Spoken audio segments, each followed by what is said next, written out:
Hey everybody. So if you're watching this 7th period, this is what you guys need to do. Go ahead and get out your homework and start checking your answers. Here is the answer key for the worksheet. I'll scroll down to C5 here in a second. Everybody say hi to 7th period. Hi. Well, that was really enthusiastic. I should have said no. They just said no. So go ahead and start checking your work. It's going to take me a minute. So if you're done checking, you can kind of skip ahead in the video and get to section or get to the problem number 5 down there. But I'm going to give them some time to check it.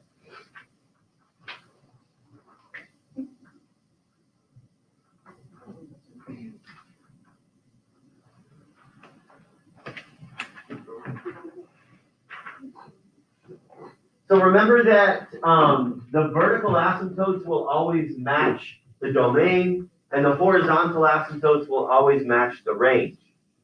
The vertical asymptotes will always match the domain, and the horizontal asymptotes will always match the range. You know, so if I say the vertical asymptote is x equals -5, then that means that x cannot equal -5 in terms of the domain. If I said the horizontal asymptote is y equals 7, that means that y cannot be equal to 7 in the range. So that's what you see from problems number 1, 2, 3. Remember, anything that's happening down below on the bottom, that's where your vertical asymptote may arise.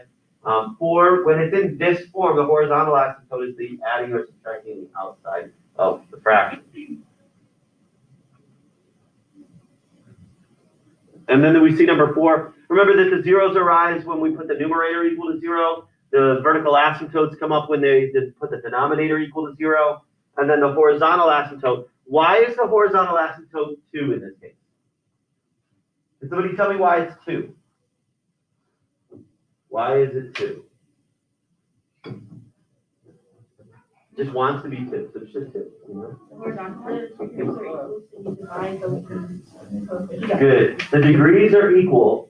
They're both x squared, the numerator and denominator. So we divide the leading coefficient 2 over 1. That's why it's y is equal to 2. Now, where do I get the rest of the pieces, right? We know because this has a vertical asymptote at x equals -5 and +5, we can go here and here. And this has got a horizontal asymptote at 2. And we know the zeros are -3 and +3. So how do I know where else this function is? You know, how do I know that it's up here on the top left and up here on the top right?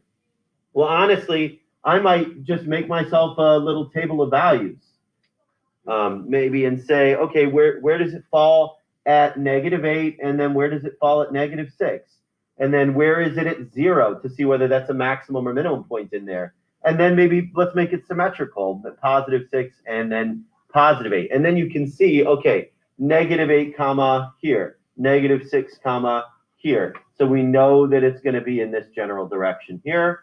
We see, okay, 0 comma right there.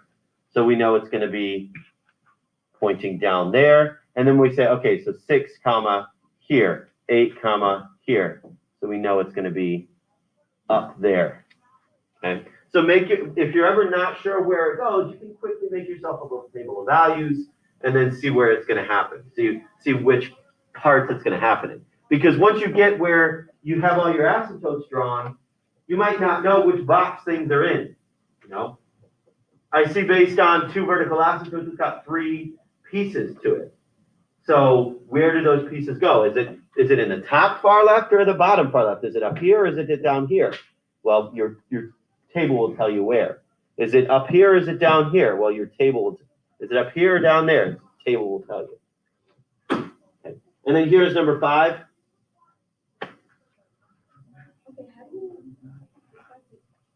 Nope, go ahead, ask it.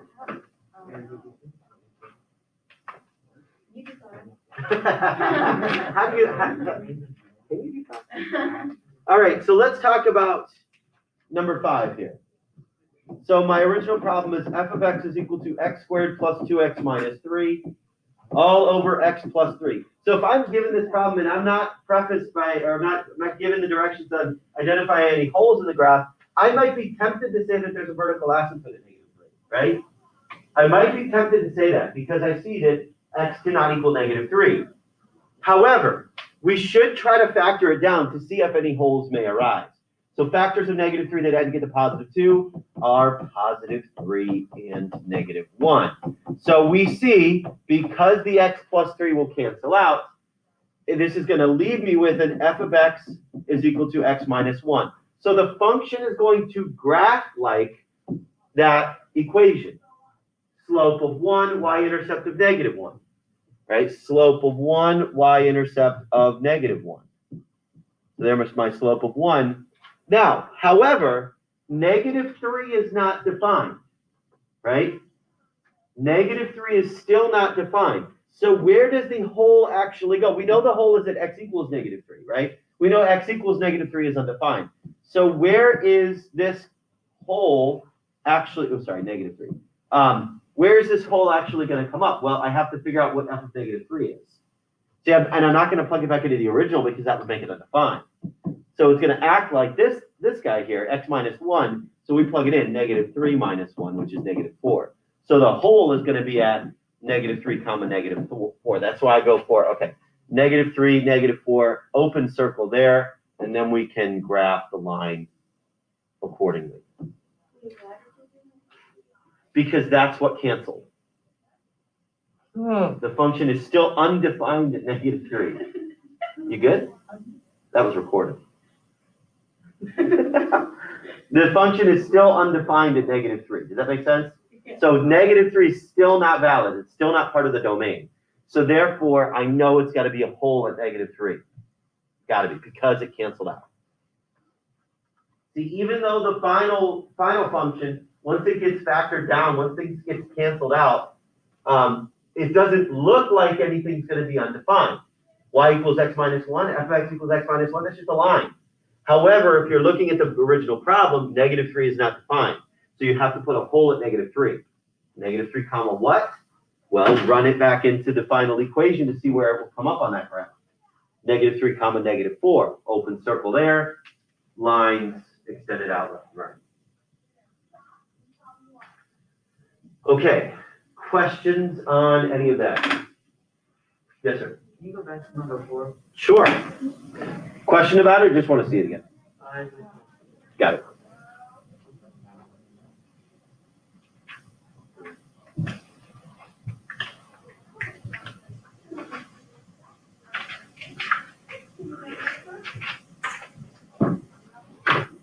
Okay. Any other questions on the homework before we get moving? Okay.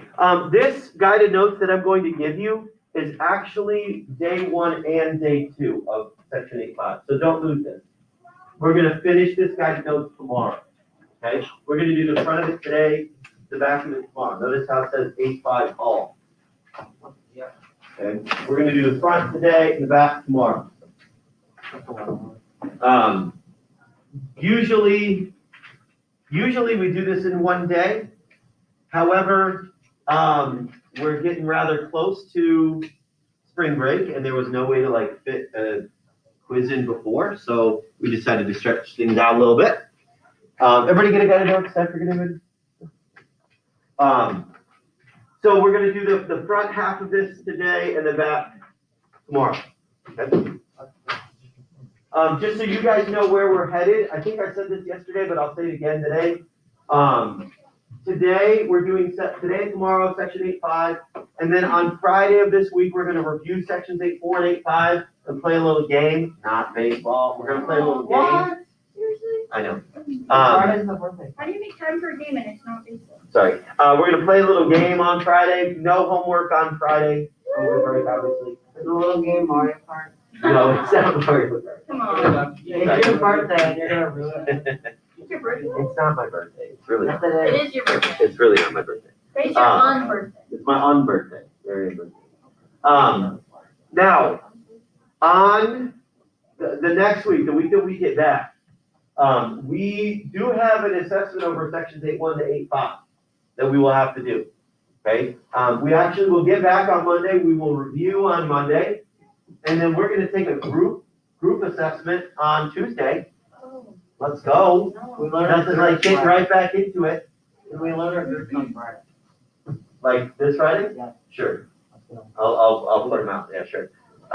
So we're going to do a group assessment on Tuesday, the week we get back, we're gonna use that as kind of like a really good review for your individual test, which will eventually then be on Thursday of that week.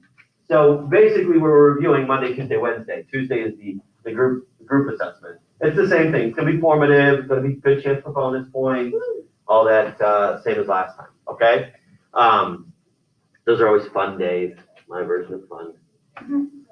Yeah. Not mine. Not your version of fun.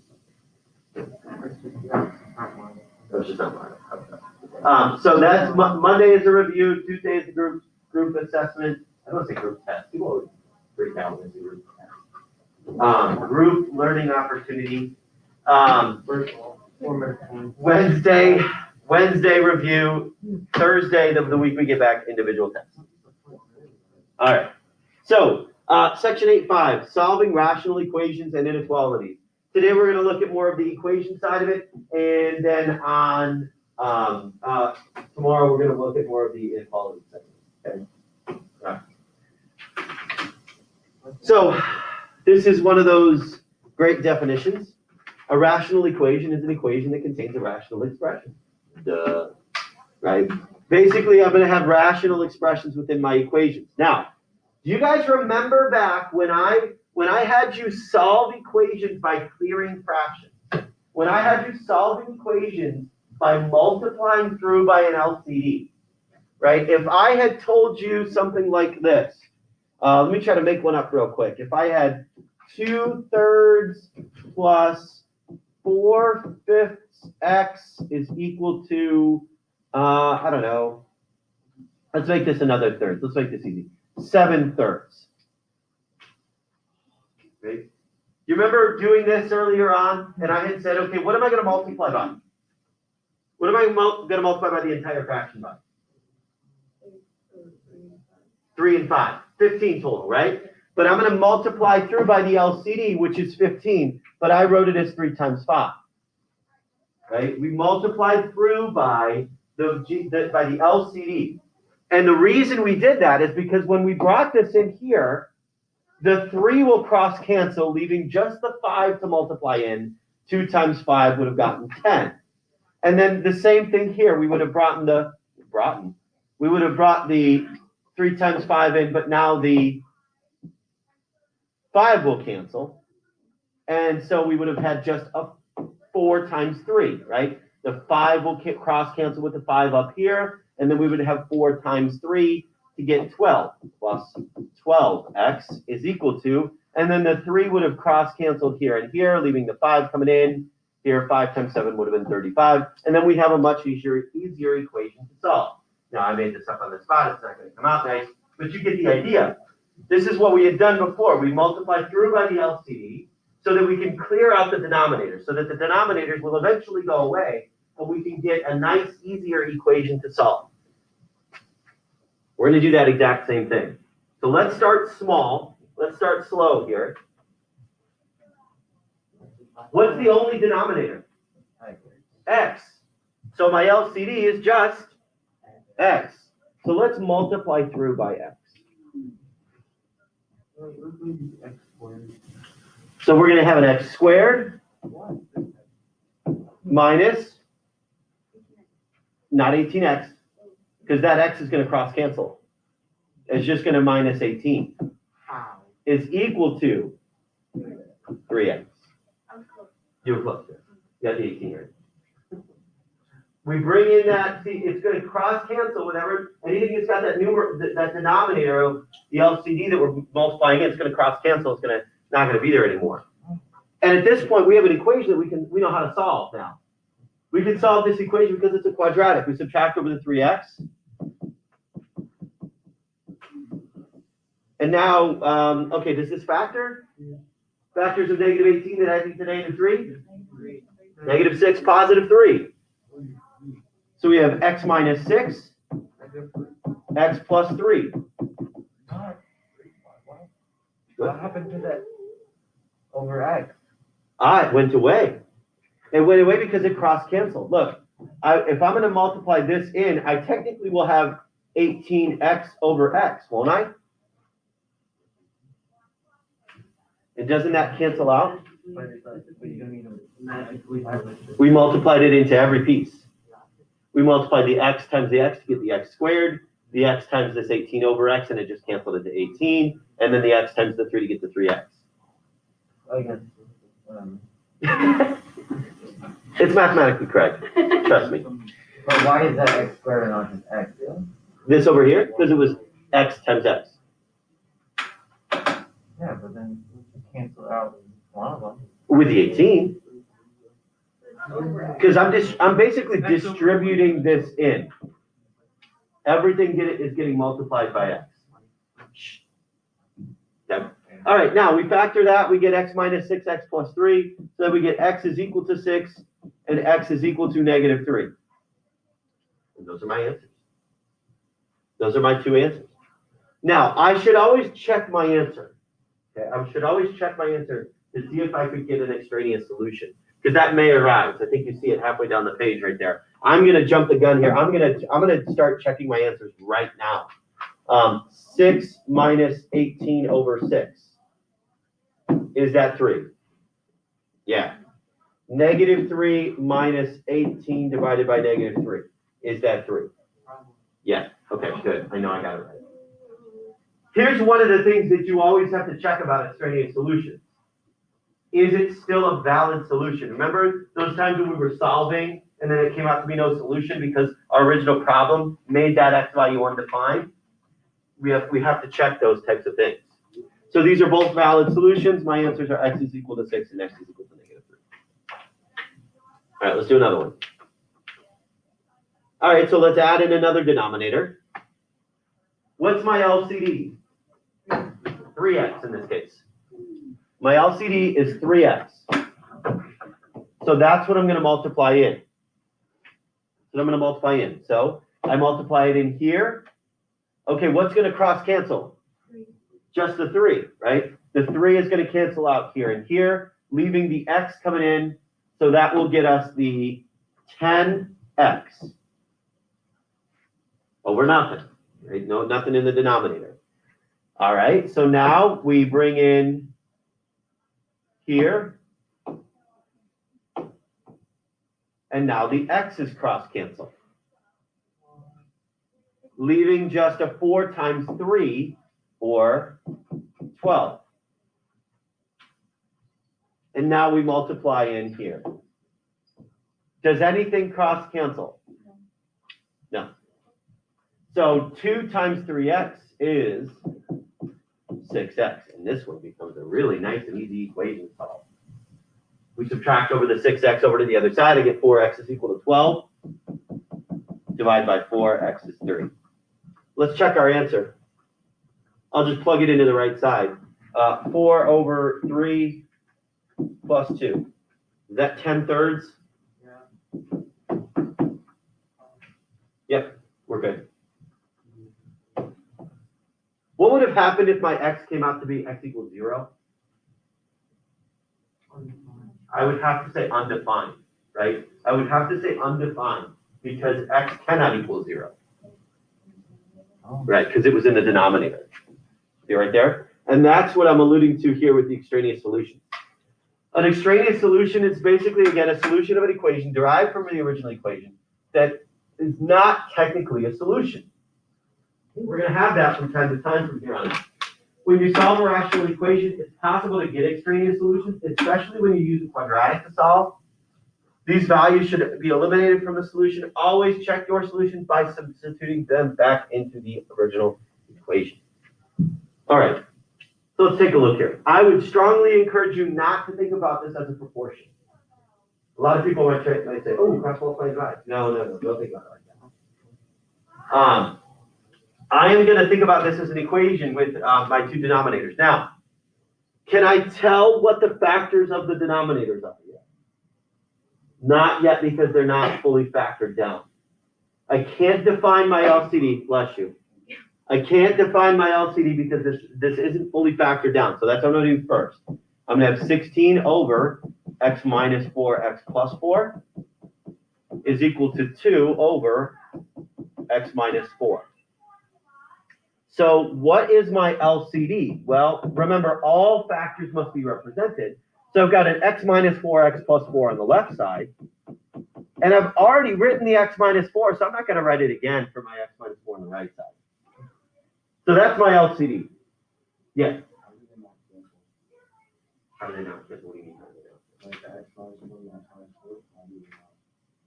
Because they're on two separate sides of the equation and they're both in denominators. Yeah. Here's what we're going to do though. They're going to cross cancel here in a second. Maybe that's what you're thinking. Because now I'm going to multiply through by x minus 4x plus 4. Right? I'm going to multiply through by my LCD. And when I do that, yes, they will cancel. See, I'm going to multiply this entire thing here in here. Look. Multiply in here. What cross cancels?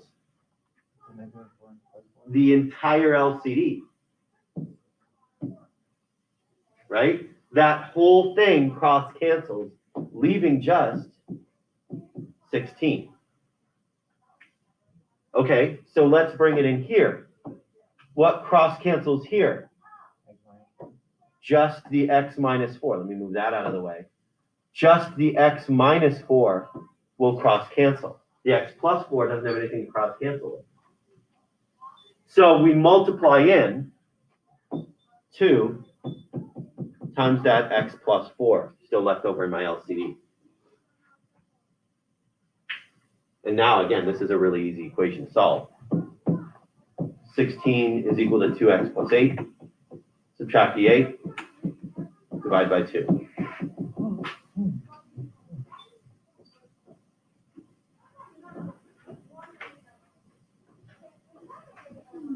So 4 is my solution, right? No, Jacob's shaking his head back there. No. No, man. You can't use 4. Why can't I use 4?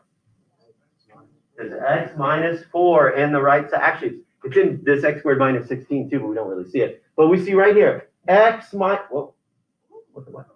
x minus 4. Yeah, that one too. X minus 4 is in the denominator right here. If I were to try to go back and plug 4 back into the denominator, I would not be able to. It would not be defined. So therefore, my only solution, which was x equals 4, is not a solution. So there is no solution to this equation.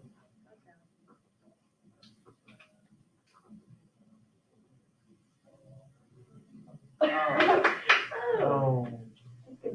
I know, really. Oh, Like looks like a it. different form. Wow, it's like a full 4 over. They're really into that. Yeah, really. I was like, I was like, I was gonna take it wrong. All right, go ahead and try this one here.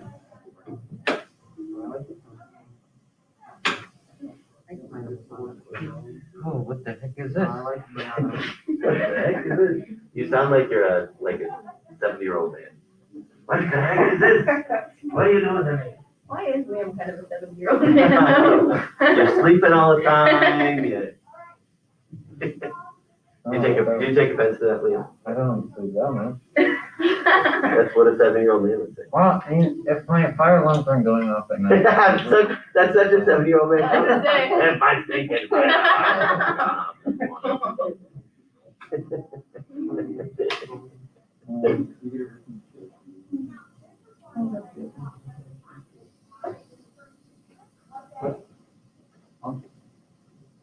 You start calling people with respect.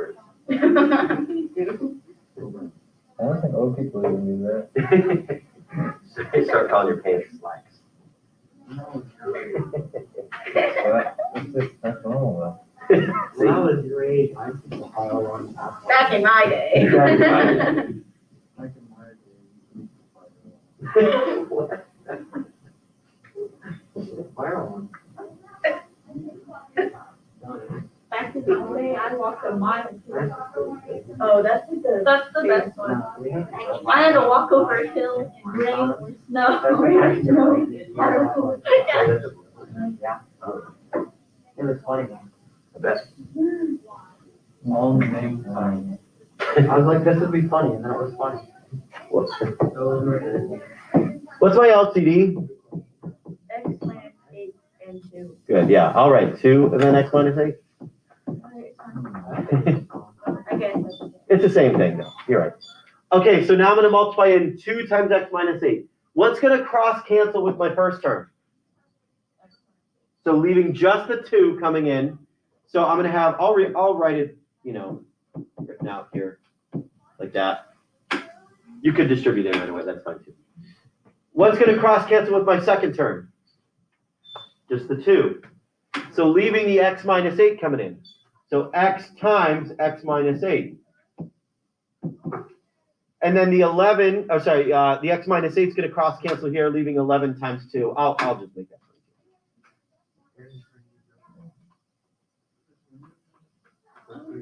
All right, we multiply in. We get 4x minus 10 is plus x squared minus 8x is equal to 22.